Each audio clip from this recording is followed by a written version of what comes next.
Alright, sad one, September 4th, 2022. We're in Galt, California. This aircraft came down with 2 souls on board. None survived. You can see here that there's not much disturbance to this vegetation, so I don't know if it came skidding in or if it kind of pancaked down. But quite some damage to the aircraft. And I'm sure they had to make access to the patients and get them out. That's probably why the doors are out over here.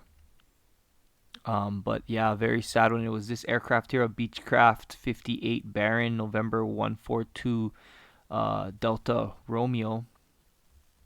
And this is what the interior looks like. If any of you are familiar with the Beechcraft Baron. And this was its flight path from FlightAware. So they said they were doing training and they were practicing in and out of engine failure.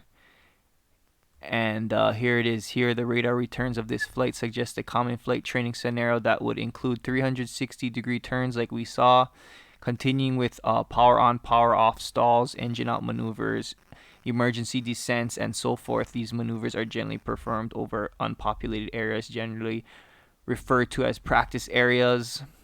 Thank you, Kenneth, for these clear pictures.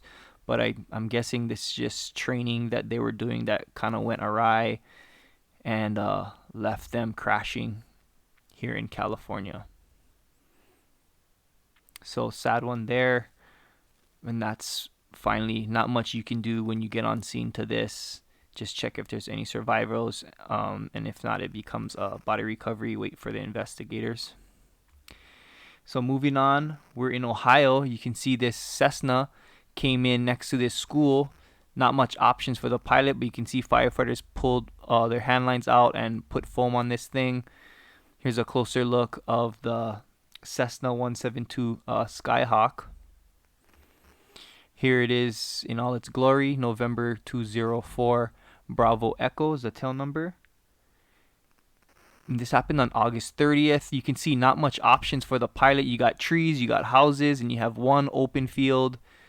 So he went in for the middle school and landed, I believe, somewhere around here. There were 3 on board. All of them survived. So all in all, it's a good job by the pilot. As you can see, there's the field again. And he brought it in right there.